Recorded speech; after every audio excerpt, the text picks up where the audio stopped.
Hey everyone, welcome to episode 10 of the Crush Cash Games series. I hope everybody had a happy Mother's Day and a safe weekend.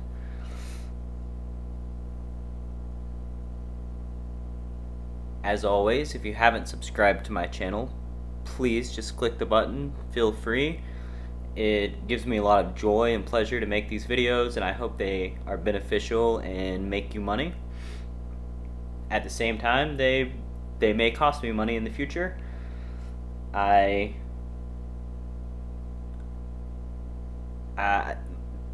think there are some unique things that I do. The one thing in particular is the limp raise from the small blind to the big blind that makes it pretty easy for people to identify me. So the more people that watch my videos, the more likely it is that some of my opponents are going to see and be able to recognize, even at anonymous tables, that it's more than likely me they're playing against.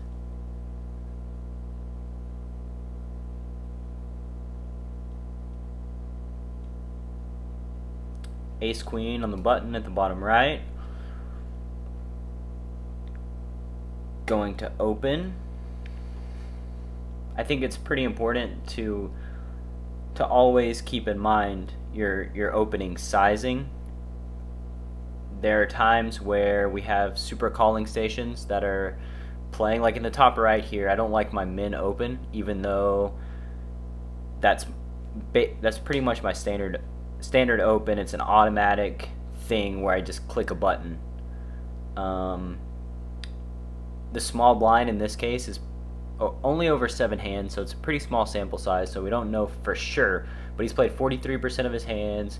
He's only opened one of them, so we can draw a conclusion that he's pretty calling station-y. Like, he's going to call out of position from the blinds with hands that we have dominated. So when we have opponents like that in the blinds, we want to make it 3x, sometimes maybe even a little more, because we want to make the pots bigger and basically just exploit our edge. Also, against super nitty opponents, we can open on the button minimum with reckless abandon, because they're not going to 3-bet us enough, they're not going to combat us enough, and it's going to be a profitable situation. Just any 2 cards opening the button.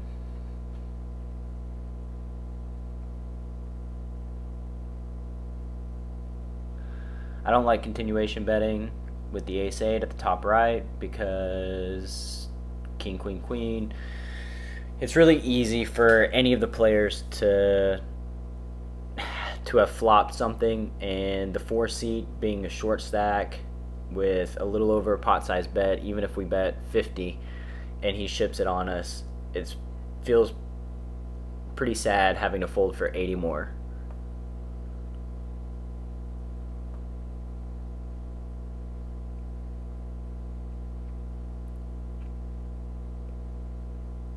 We can't ever get him to fold a pair. We lose the cumulative fold equity that we build up, like I've talked about in my previous videos. If we have 20% chance to make them fold the flop, then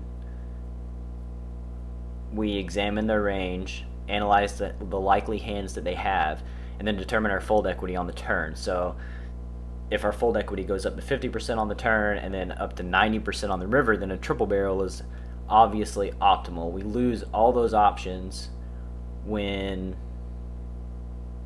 we're playing against a short stack.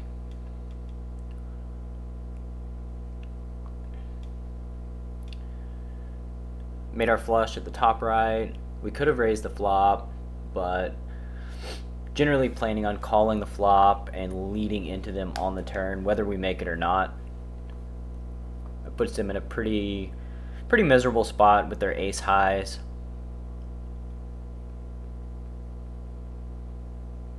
I don't think we plan on just calling triple barrels, so making them fold their bluffs is not a bad result.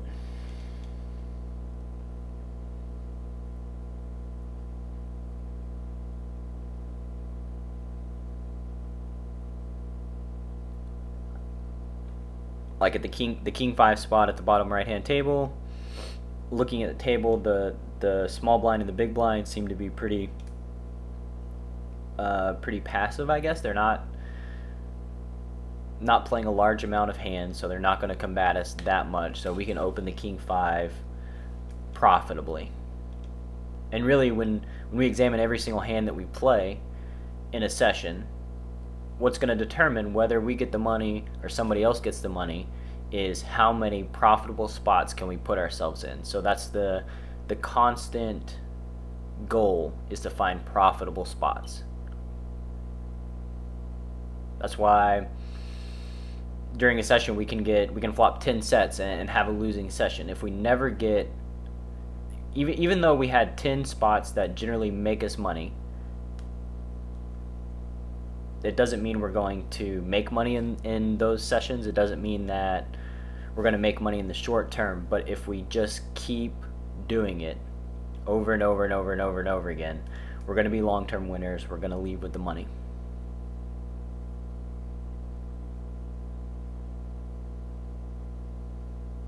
And the reason that I brought up the limp raising and people being able to identify me was because I was talking to a friend about Jason Somerville's stream and how he really reveals a ton of information, and it's pretty admirable to me that he can still be a winning player, he can be a profitable player, explaining his thought processes and knowing that everybody's going to understand what he's doing, his opponents, they can use it against him.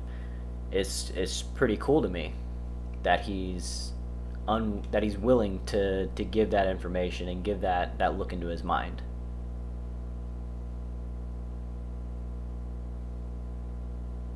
I've met so many poker players just traveling that refuse to give anything away. Some of my people that I consider good friends refuse to talk any poker strategy because we play against each other, and they think that that's going to give me an edge over them in the future. They're going to learn something, and I'm a pretty open person, so I generally discuss strategy with my friends because I look at it like, if I learn one thing from one player that applies to all scenarios for the rest of my life, then maybe that gives me an edge over that player in that one specific spot.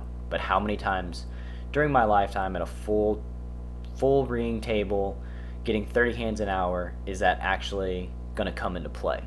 The answer is not many.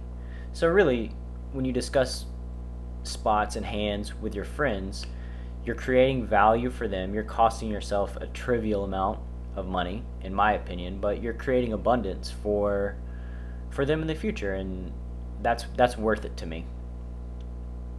If I can share 10 things with my friend and he can share 10 things with me, we're both going to be more profitable. We're both going to make more money in the long run, and we'll both be better off for it.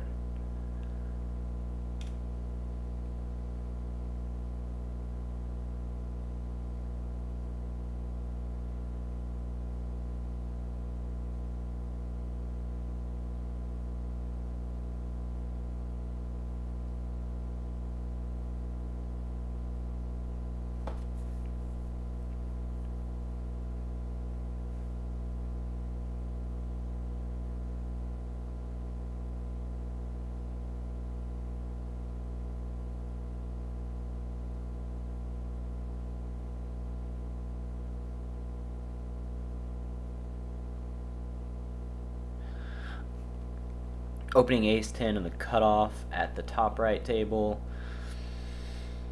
The small 3-bet. I think that there's the potential we're flipping a decent amount of time, but our equity is not what we need it to be able to get it in against the 30 big blind stack or 28 big blind stack or whatever he was at the time.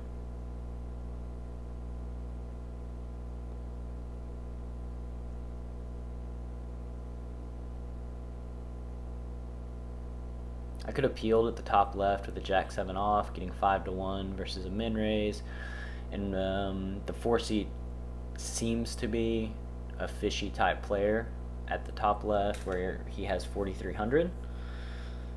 So getting into spots with that type of person, getting 5 to 1, probably going to be a profitable spot in the long run. So I think I should have called, and that's just an instance of me predetermining what I'm going to do before I get all the information, which can really it can really cost you some good spots.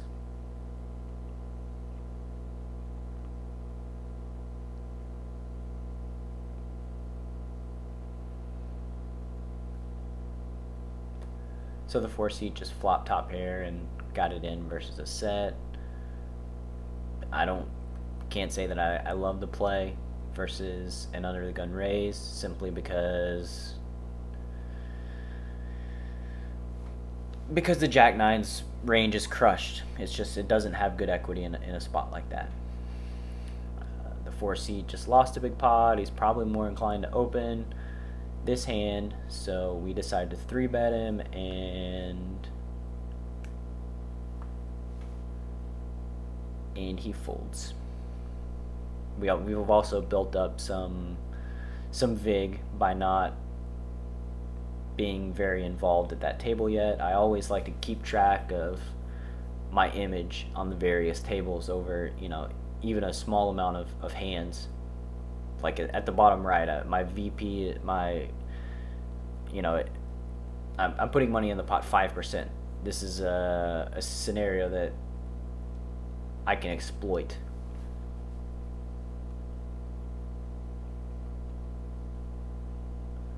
Kings at the top left, in position versus a fishy type player.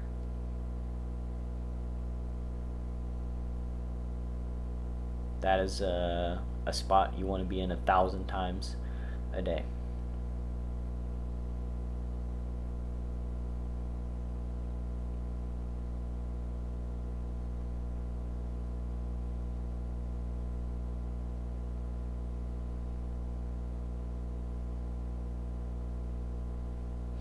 Interesting at the bottom right, the 7 is a card that makes him a lot of pairs.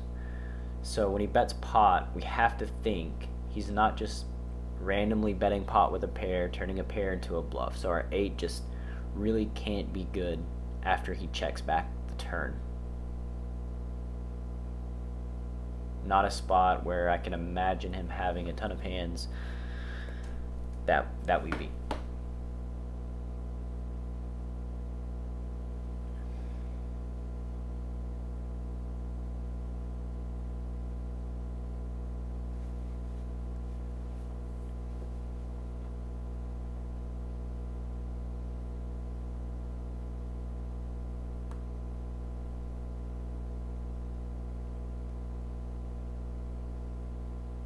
I don't really understand the short stack shove at the top right versus the min raise.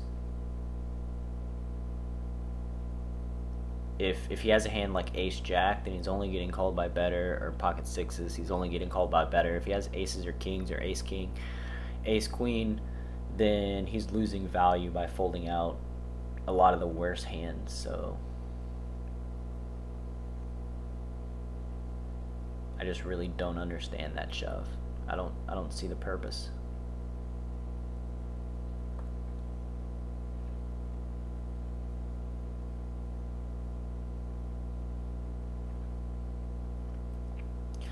Somewhat interesting. I think we can flat the ace king, but obviously we can 3-bet it as well. I think if we flat, it opens up the possibility of the 1-seat piling with their high 3-bet percent, but we also are taking a flop out of position. However, ace king is at the top of our range, out of position. It does pretty well against his range in position. It's a hand that we want to have in our flatting range from the blinds versus an under the gun raise, in my opinion, because it strengthens our range so much.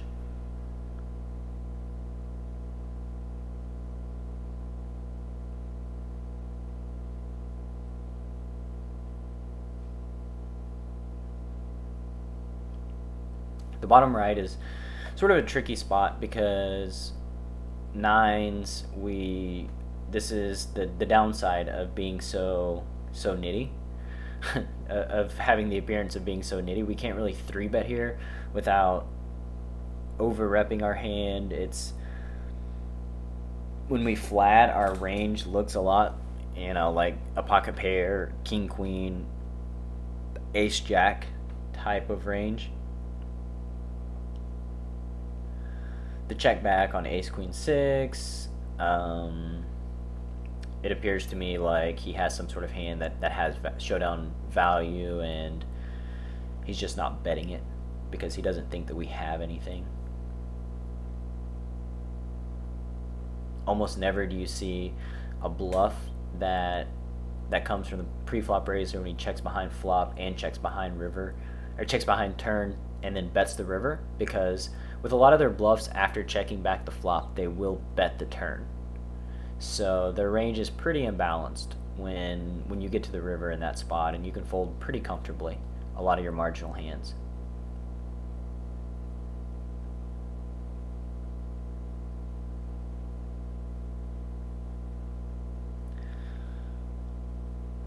Looks like I'm experimenting at the bottom left by opening 25. I remember doing it, and I remember it being just an arbitrary decision.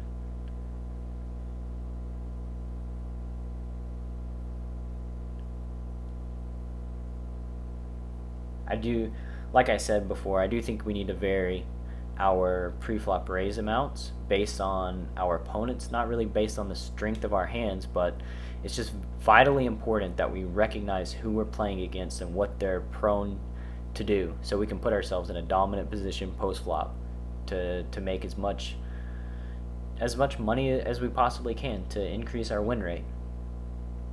The difference between a superstar player who makes 5 big bets per 100, or plays heads up and makes just some of the ridiculous win rates that you see, the 6 big bets per 100 or 12 big blinds per 100. The real difference at 2-4 or 1-2, let's call it 1-2. You're playing 1-2. The difference between somebody who wins 2 big bets per 100 versus somebody who wins 4 big bets per 100 is very small. It's $8 per 100 hands. That's the average. Just $8 extra. So they're very minor adjustments, minor things you can do and pay attention to and add to your game that will increase your win rate. And the people that win the most are the best at maximizing every single little edge they can, getting the most mileage out of every single scenario.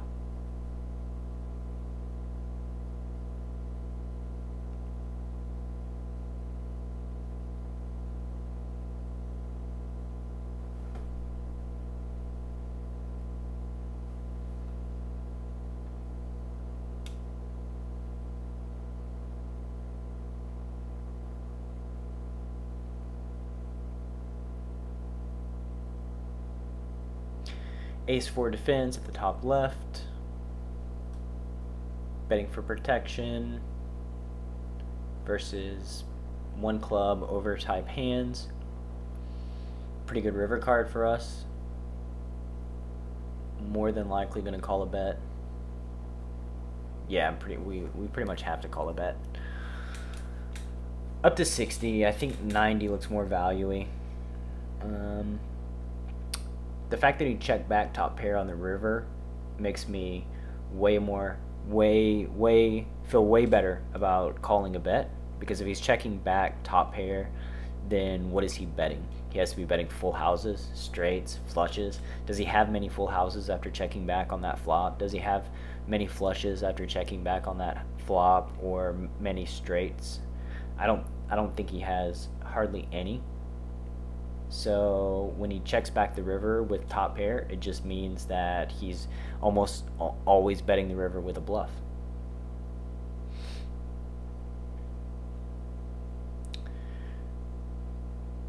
Really silly board at the top right. He doesn't have anything. We could have a busted gut shot, but that's pretty much the only bluffs that we have. And what are we going to get called by? I think even King Queen is beating him, so we're just almost never getting called. The only real option that I saw was to make a bet that tried to induce a raise, but pretty futile spot. Almost never getting a bet, almost never getting him to bet.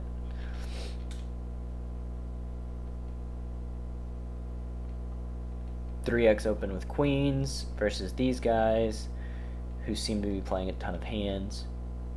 I don't really mind it. We varied our bet sizing. No real way to know whether we have value or not. Flatting the Jack-10 suited was interesting. I felt like the 4-seat was 3-betting too much, that I hadn't been super active. I felt like I could rep a pretty strong range. Ace Queen, Ace Jack, 8s plus, 8s to Jacks or 8s to 10s or something like that, by just flatting the 3-bet.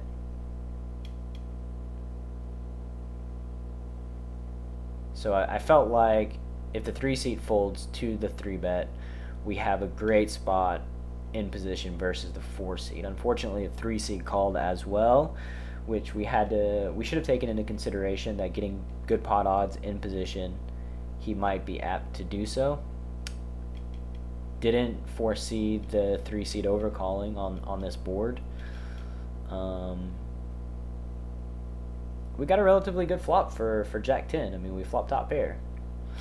But the fact that the 4-seat can bet out on the 8 is indicative of a strong hand, because in the 3-seats range especially is Queen Jack, especially with 2 calls on the flop. Queen Jack is a huge part of his range, and it's even Queen Jack suited is even a part of my range too, to a lesser extent. But the fact that the 4-seat can still bet out on that card, I believe, is indicative of a very strong hand. And I'll even take a picture right now and look it up for us, just so we know.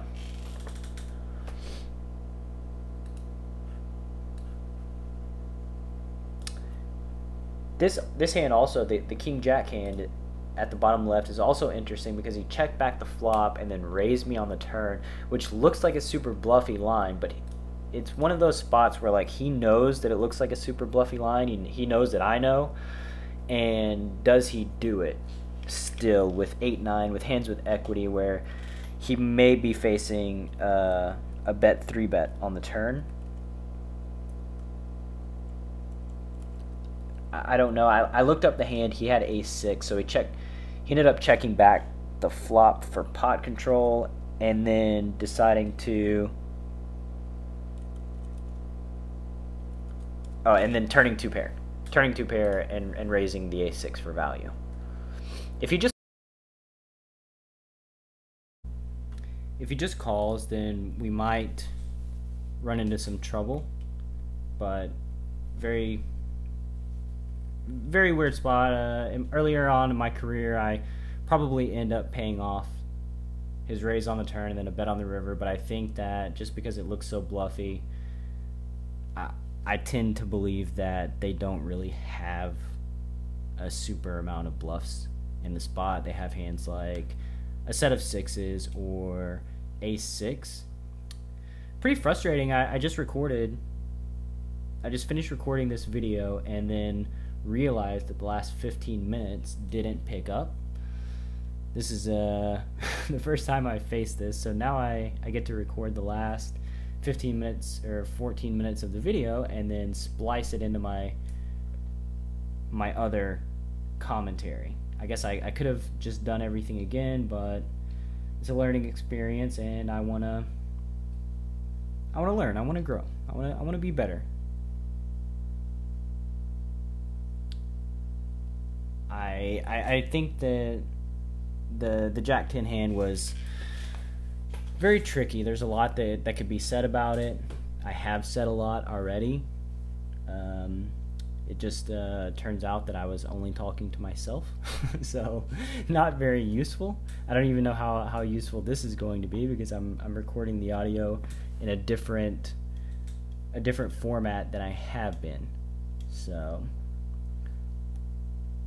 in the future, be sure to always keep my movie window open so that I know the recording is constantly going on. That is the lesson that I have learned. 8-9 suited at the top right, flatting is okay, the under the gun. A lot of squeezers back behind us, actually. I think it's, I think we can just fold the 8-9, because we're going to get squeezed too much to be able to turn a profit. This was just us not paying as much attention as we should have, us playing our cards, not really looking at the table dynamic and taking everything into consideration. I do think in this scenario with the 8-9, check raising all in, if we call, then there's essentially one bet left. I don't think he puts that bet in with a bluff. I think he realizes his stack is so small, he's not going to be able to get a queen to fold with just an air ball.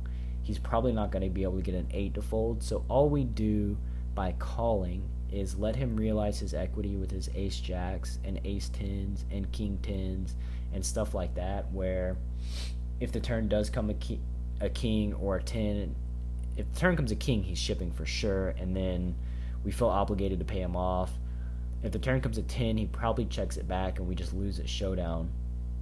So bottom left hand table is a very interesting hand, the most interesting hand of this whole session. The 6-seed bets pot. The 3-seed calls. In my experience, when they bet pot, they have some sort of equity. I don't think I'm going to get the 6-seed to fold, but I want to get it in versus his flush draws, obviously. If we raise minimum, we reopen the betting and then can force the 3-seed out, but a lot of times the 6-seed will just flat and the 3-seed will flat along. The turn coming a heart can kill our action. King Queen's not going to fold to a min raise. King Queen's going to call and see what happens. The 3-seed, I think King Queen's in a spot here now facing this raise, because obviously I want to get it in with the 6-seed, so my range should be pretty strong. Him flatting is interesting, because if he has a set, he's probably going to ship the flop because he knows I want to get it in. So we can rule out a set. King Queen is in a tricky spot. I'm not sure if King Queen just ships it. So King Queen probably should just fold the flop, I think. If they do get stubborn, then they essentially, when he ships the turn there, he has one hand that can beat us, King Queen, and I'm not even sure he sizes it like that with King Queen, so I would expect to see a lot of nut flush draws. If we ship the turn with our king, which was my first inclination, we're not getting called by the nut flush draws. We're not giving him odds, and I mean, we have top pair blockers. We have great equity against the nut flush draw there, and he might bluff like he did. We want to give him the opportunity to put in that bluff. And as it turns out, he peeled very, very light, much lighter than I think. It can't be a profitable peel with Jack 10 of hearts there. My range is too strong versus his. He has the hope that I have a set and I'm not going to ship the turn and force him out. I think that's just a silly hope. Bottom right, I believe we tripled with blockers. We block ace king and king jack. That's a table that we've been fairly nitty at, so not the worst time to pull off a triple barrel. And like I've said, we have to. One of the arts of poker is determining the amount of fold equity that we have in given scenarios, and it's really hard. It's something that takes a lot of practice, and a lot of people that start playing poker that are naturally inclined to aggression will use triple barrels recklessly with abandon, facing, when their opponents know how often they're doing it, and they know that if somebody's triple barreling very often, then that dilutes the strength of their range, and people know that, so they're gonna adjust and they're gonna call off lighter. So it's really, you really have to pick your spots. You really have to be able to discern when you're facing a range that's not going to be able to call 3-bets, where your fold equity accumulates on the flop, turn, and river. Like I've said in previous episodes, if your fold equity is 10% on the flop and you don't plan ahead to betting the turn, where it jumps up to 30% and then the river jumps up to 75% fold equity, if you don't have a plan to bet, and you're only betting one street, you're just burning money. That isn't solid, it's not wise. You're just giving money away. You're not realizing your full edge. And the difference between, let's take 1-2 for instance. What's the difference between a 2 big bet per 100 winner and a 4 big bet per 100 winner? The difference is, a big bet is $4. So every 100 hands, you have to win $8 extra than your peers. It's not much. And these are the spots. These are the things that we take into consideration that give us that edge, that double our win rate, that make us the biggest winners at the limits that we play. We take everything into consideration, or we try to. Even I miss things. The bottom right with the ace jack, we cold 4-bet.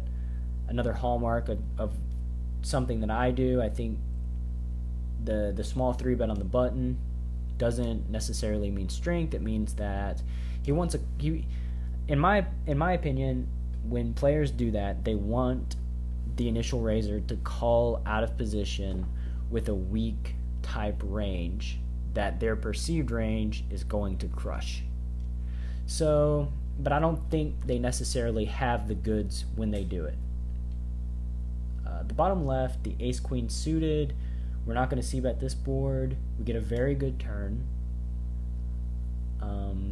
Facing 1-bet, we're just calling. There's no sense in raising. That is about the worst card on the river. I mean, the 10 of clubs would have been worse, but a 10 is very bad. Facing 66% pot bet, it's one of those spots where he has to have a pure airball. And what's a pure airball? He's pretty much got to be turning a pair of 9s, a pair of 8s, a pair of 5s into a bluff. The 10 also smashes my range, so I don't think he's ever betting worse there, just ever. So we can pretty comfortably just fold. I did look up the hand after the fact, and he had jacks. So I don't mind his flatting pre. It strengthens his out of position flatting range from under the gun. Just the bottom left, half pot size bet from the 6 seat. Remember when we had the king tray and he full pot size and then folded to the all in? I believe that a half pot size bet from him is going to mean that he has some sort of value. I don't really expect a fold. Once he flats the turn here, he never has 7-8. We can just go ahead and get it in on the river. I don't think he's got a set because he gets it in on the flop. So the most likely candidate that he has is a hand like king queen of hearts, queen jack of hearts, even though those he probably gets on the flop, and also overpairs. 10s, jacks, queens, kings, aces. And I did look up this hand as well, and he had queens. So with that run out on that board, it feels very, very unlikely. I never have a hand that he beats. I'll just be honest.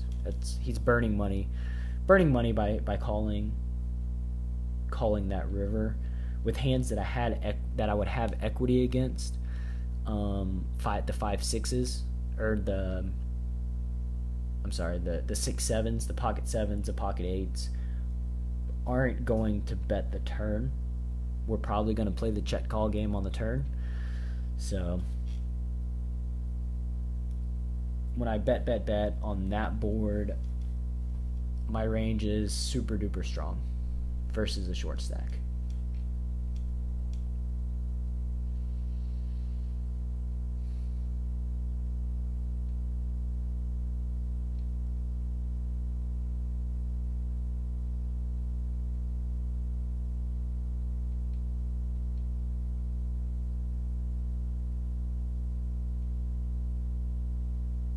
Not the greatest of runouts with the deuces.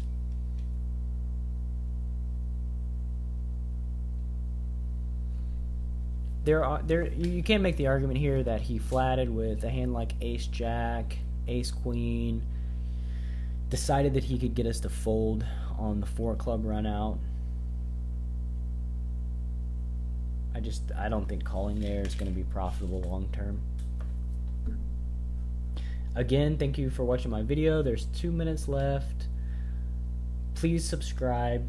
It's really important to me to get subscribers to my YouTube channel, to have positive feedback and reinforcement that my videos are creating value for you, and that's my real goal.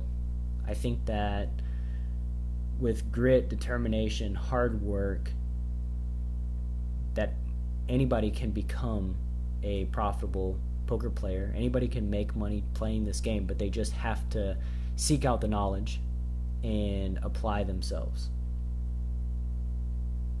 When Mark Cuban was building his business, he read every magazine that he could get his hands on, and he made the mistake of believing that everybody would read all the computer magazines, everybody would be as up to date as him. And what he came to realize is that his competitors, even the people in the industry, weren't taking the time to understand everything that was going on, and this created a huge edge for him. The same applies to poker. Our opponents aren't going to be putting in the time and the effort that we are, and that's going to create our edge. That's what's going to make us rise to the top. Top right hand corner, kind of unfortunate squeeze. There's nothing really we can do about it. I'm not folding king 10 suited versus the 5 seed in this spot because it's just very profitable to play with position against your opponents. When you get a lot of information that you can use against a somewhat aggressive opponent who appears to be c-betting a super high amount. I think we can exploit him very profitably. Alright everyone, thank you very much for watching my video. This is the second time I've made it. I hope this works. Take care and have a good day.